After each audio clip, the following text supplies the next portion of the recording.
Girls chapter 12 है ना। Chapter 12 में हम सजेशंस की बात करेंगे। अभी तक हमने क्या पढ़ा था, इंडस्ट्रियल डेवलपमेंट की प्लानिंग, पेज नंबर 336। ठीक है, इसमें देखिए सॉल्यूशंस दे रखे हैं, solutions for development of industrial, है ना। तो ये हमारे हो गए सॉल्यूशन। अब हमारे इंडस्ट्रियल डेवलपमेंट के लिए कौन कौन से सॉल्यूशंस दिए थे। सॉल्यूशन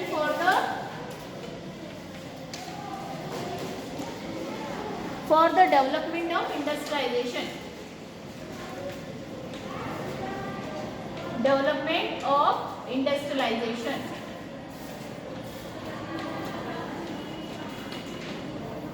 अब इंडस्ट्रियलाइजेशन के लिए हमारे कौन कौन से सुझाव थे, है ना। स्टैंडर्ड,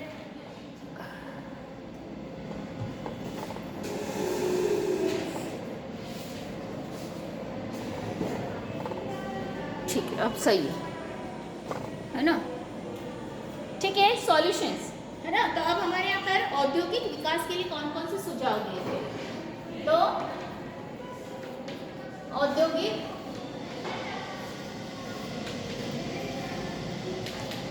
विकास के लिए सुझाव, अब कौन कौन से सुझाव दिए थे हमारे यहाँ, है ना। अब हम सबसे पहले सुझाव की बात करेंगे। फर्स्ट पॉइंट है डेवलपमेंट ऑफ पब्लिक सेक्टर। सबसे पहले हमने डेवलपमेंट किसका किया, पब्लिक सेक्टर का, है ना। तो आपको सभी को पता है पब्लिक सेक्टर इन्हें सार्वजनिक क्षेत्र, है ना। तो सार्वजनिक क्षेत्र का हमने क्या किया, सबसे पहले विकास किया। आपको सबको पता है सार्वजनिक क्षेत्र जो होते हैं वो लोगों के लिए क्या करते हैं, लोगों के वेलफेयर के लिए काम करते हैं, है ना। जैसे MPB, Madhya Pradesh electricity board, है ना, जो हमको कम रेट में क्या करता है, इलेक्ट्रिसिटी प्रोवाइड करता है। देन रेलवे आपको पता है बहुत कम प्राइजेस में आपको एक जगह से दूसरी जगह ले जाता है। मतलब क्या कर रहा है वो, आपको बहुत कम रेट में, चीप रेट में हमारे माल को भी पहुंचा रहा है। रेलवे ट्रांसपोर्टेशन का भी काम करता है ना। बहुत सारे लोग रेलवे के थ्रू क्या करते हैं, सामान भी बुलवाते हैं। देन हमने फैसिलिटी किया कि फैसिलिटीज टू प्राइवेट सेक्टर, है ना। अब हमने फैसिलिटीज किसको दी, प्राइवेट सेक्टर को दी। अब प्राइवेट सेक्टर को हमने फैसिलिटी क्यों दी, है ना, निजी क्षेत्र को बढ़ावा देने के लिए, है ना। अब हमको निजी क्षेत्र को प्रोत्साहन देने के लिए किया हमने, है ना। अब निजी क्षेत्र को हमने क्या किया, प्रोत्साहन दिया। क्यों, क्योंकि निजी क्षेत्र में लोग क्या करते हैं, बढ़ावा देते हैं, बिजनेस बढ़ाते हैं, उससे एम्प्लॉयमेंट अपॉर्चुनिटी बढ़ती है। जैसे अंबानी है ना, रिलायंस ग्रुप हो गया, टाटा ग्रुप हो गया, इसमें इतने सारे लोग काम करते हैं, है ना। तो उन लोगों को क्या मिल रहा है, एम्प्लॉयमेंट अपॉर्चुनिटी मिल रही है ना लोगों को। और देश को क्या मिल रहा है, नेशनल इनकम मिल रही है। इससे पर कैपिटा इनकम बढ़ रही है हमारी, है ना। और साथ में हमारा स्टैंडर्ड ऑफ लिविंग भी क्या हो रहा है, बढ़ रहा है। स्टैंडर्ड ऑफ लिविंग इंक्रीज हो रहा है ना। पहले कैसा होता था, पहले पुराने समय में हमारे यहाँ मम्मी सब काम हाथ से करती थी। अब सबके लिए हमारे पास इलेक्ट्रॉनिक गैजेट है, उसका इस्तेमाल करके हम हमारे काम को कंप्लीट करते हैं कि नहीं करते हैं, हाँ, सभी ने देखा होगा। थर्ड पॉइंट है हमने फॉरेन कैपिटल को इनकरेज किया। सबको पता है फॉरेन कैपिटल, है ना। फॉरेन कैपिटल यानी विदेशी पूंजी, आपको सभी को पता है हमने विदेशी पूंजी लाने का काम किया। हमने इंपोर्ट को कितना कम से कम किया, है ना। इंपोर्ट को जब हम कम से कम करेंगे तो हमारा क्या होगा, एक्सपोर्ट की तरफ हम ध्यान देंगे। इंपोर्ट करेंगे तो हमारा क्या होगा, हमारी पूंजी बाहर के देशों में जाएगी। पर अगर हम एक्सपोर्ट करते हैं तो बाहर की पूंजी हमारे देश में आएगी। इसका मतलब फॉरेन यानी विदेशी पूंजी को भी हमने क्या किया, प्रोत्साहन दिया, है ना। इसके बाद में हमने क्या किया, इसके बाद हमारा हमने नेचुरल रिसोर्सेज को यूज़ किया। ठीक है, यूज ऑफ नेचुरल रिसोर्सेज।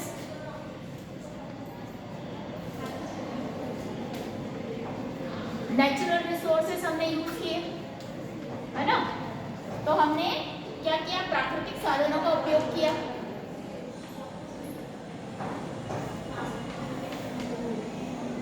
प्राकृतिक साधनों का उपयोग। अब देखिए आपको सभी को पता है कि हमारे प्राकृतिक साधनों का हम मैक्सिमम टू मैक्सिमम यूटिलाइजेशन करेंगे। अगर हम ज़्यादा लेवल पर क्या करेंगे, यूटिलाइजेशन करेंगे प्राकृतिक साधनों का, तो निश्चित सी बात है हमारा नुकसान कम होगा, देश का नुकसान कम होगा। जैसे आपकी कॉपियाँ है ना, आप कॉपियों को आपको वेस्ट नहीं करना चाहिए। कितने सारे कागज़, कितने सारे पेड़ों को काट करके कागज़ को बनाया जाता है। अगर आप पेपर वेस्ट करोगे तो क्या होगा, हमारे यहाँ के नेचुरल रिसोर्सेज भी क्या हो रहे हैं, कम हो रहे हैं। डिफॉरेस्टेशन होगा तो निश्चित सी बात है पानी कम आएगा, है ना। उसके बहुत सारे साइड इफ़ेक्ट्स हैं, एनवायरनमेंट में ग्लोबल वार्मिंग बढ़ती जा रही है ना। तो हर चीज़ के कुछ साइड इफ़ेक्ट होते हैं, तो हमको नेचुरल रिसोर्सेज को भी क्या करना है, प्रॉपर यूटिलाइजेशन करना है। तो ये तो हो गए हमारे सजेशंस, ठीक है। इसके बाद में हमारी पॉलिसी आई, इंडस्ट्रियल पॉलिसी। ये तो पढ़ा दिया था हमने, ठीक है। इंडस्ट्रियल लाइसेंसिंग बताना था, चलो ठीक है बता देता हूँ, ठीक है। अब इसके बाद हम बात करेंगे इंडस्ट्रियल पॉलिसी, ठीक है। इंडस्ट्रियल पॉलिसी, इंडस्ट्रियल पॉलिसी,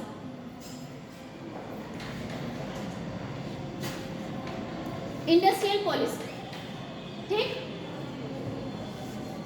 अब हमारी इंडस्ट्रियल पॉलिसी कौन सी आई है, 1956 आई थी, सबको पता है। इंडस्ट्रियल पॉलिसी 1956 आई थी हमारे पास में, ठीक है।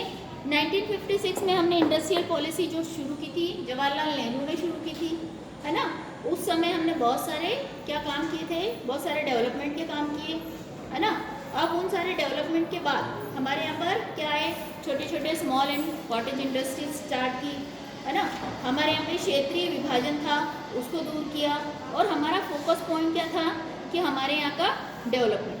उसके बाद में हमारे यहाँ पर कौन सी आई, इंडस्ट्रियल पॉलिसी 1991,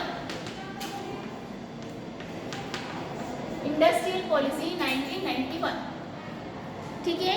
इंडस्ट्रियल पॉलिसी जो 1991 आई, तो इसके अंतर्गत हमारे इसमें क्या आया, है ना। इसमें हमने क्या क्या शुरू किया।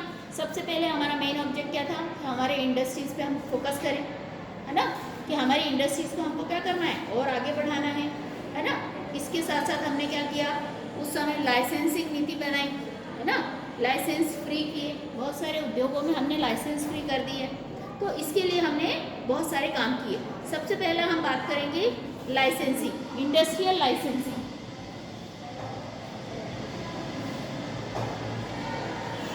इंडस्ट्रियल लाइसेंसिंग,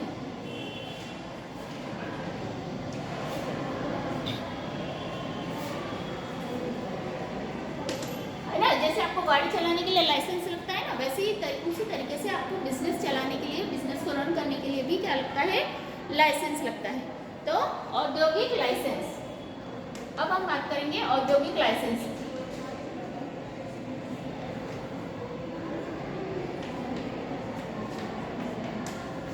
है ना। औद्योगिक लाइसेंस, अब औद्योगिक लाइसेंस में क्या क्या चीज़ें आ गई। सबसे पहले हमने क्या बनाया, IDRA एक्ट। पहला हमने क्या बनाया, IDRA एक्ट, ठीक है। IDRA एक्ट बनाया हमने सबसे पहले, उसमें मतलब इंडस्ट्रियल डेवलपमेंट रेगुलेटरी एक्ट 1951, ठीक है। इसके अंतर्गत हमने क्या किया, इस नियम के अंतर्गत हमने लाइसेंसिंग पद्धति में क्या किए, चेंजेस किए, है ना। हमारे यहाँ जो पुरानी लाइसेंस की पद्धति थी उसको हमने बदल दिया। फिर हमने क्या किया, उसके बाद में MRTP एक्ट बनाया। MRTP एक्ट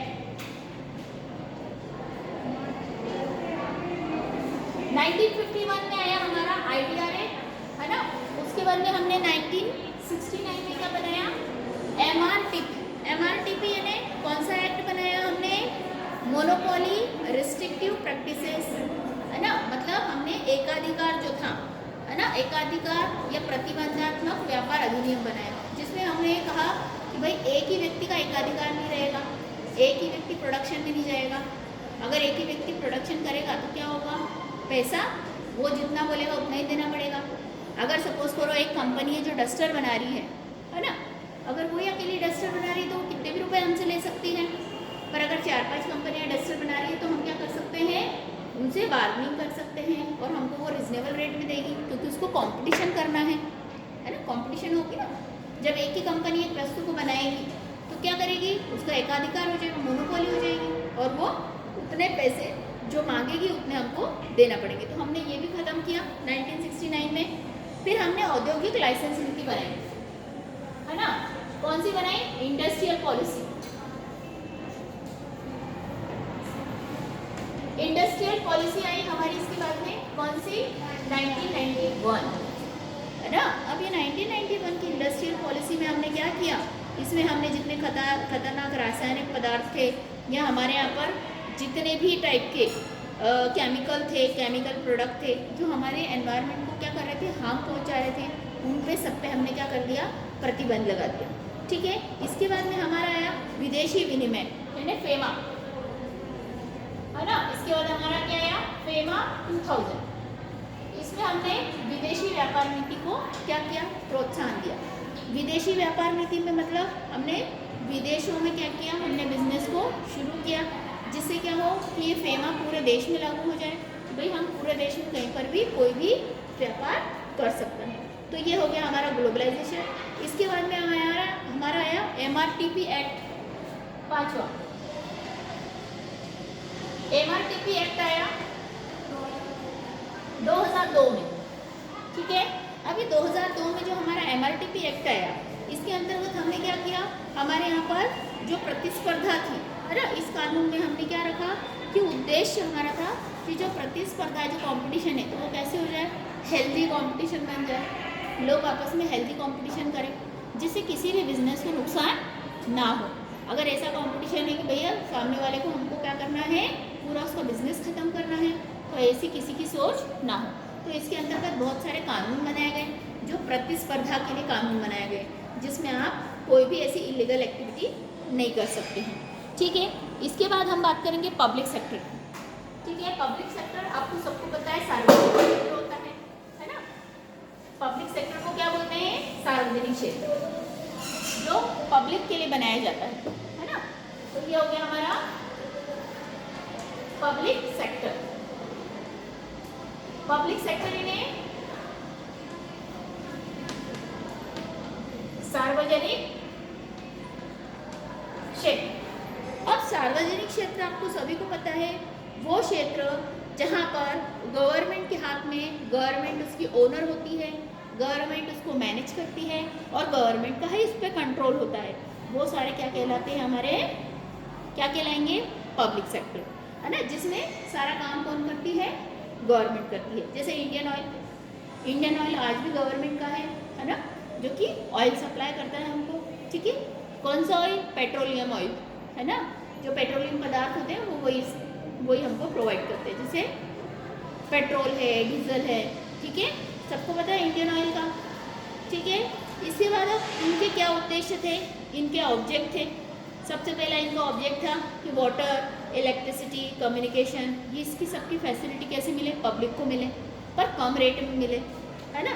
फिर उसके बाद में उन्होंने क्या ध्यान दिया, उसके बाद में उन्होंने इंक्रीज़ किया किसको, कंट्री में हमारी डिफेंस, है ना, जो हमारी डिफेंस है ना, जो सुरक्षा नीति है, राष्ट्रीय सुरक्षा नीति, डिफेंस जो हमारे को प्रोटेक्ट करता है, उसको क्या किया, उसको इंक्रीज़ किया, उसको और प्रोटेक्ट किया, ताकि हमारे यहाँ पर क्या रहे, सुरक्षा बनी रहे, दूसरे देश आके आक्रमण न करे, है ना, या दूसरे देश आकर के घुसपैठ न करे, हमारे यहाँ का वातावरण कैसा हो, शांतिपूर्ण हो, है ना। फिर उसके बाद में इसमें अपॉर्चुनिटी दी, है ना, इसमें रिमूव किया गया अनएम्प्लॉयमेंट को, एम्प्लॉयमेंट अपॉर्चुनिटी बढ़ाई गई। ठीक है। फिर इंकरेज उन्होंने क्या किया, हेल्दी कंपटीशन को इंकरेज किया, है ना, और साथ में हमने क्या किया, इंपोर्ट को कम करके, डिक्रीज करके एक्सपोर्ट को इंक्रीज किया। तो ये सारी चीज़ें हमने किसमें की, प्राइवेट पब्लिक सेक्टर के अंतर्गत। अब पब्लिक सेक्टर का हमारे इम्पोर्टेंस, ठीक है, इम्पोर्टेंस ऑफ पब्लिक सेक्टर, है ना, सार्वजनिक क्षेत्र का महत्व। अब इसका क्या महत्व है,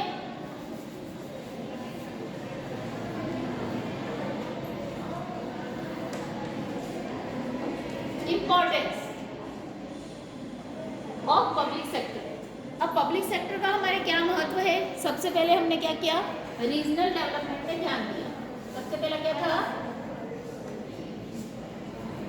रीजनल डेवलपमेंट। क्या प्रॉब्लम आ गई?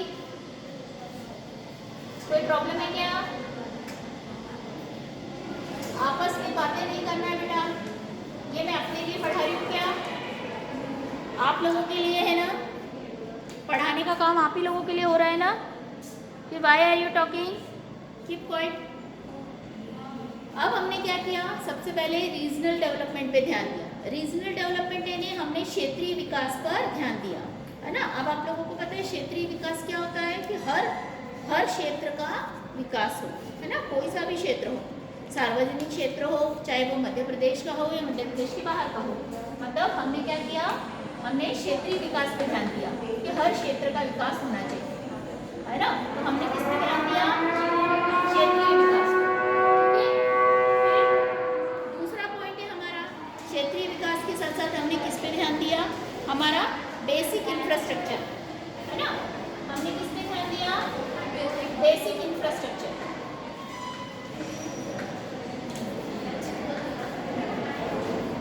अब बेसिक इंफ्रास्ट्रक्चर क्या था हमारा, मतलब हमारा आधारभूत उद्योगों का ढांचा, औद्योगिक ढांचा।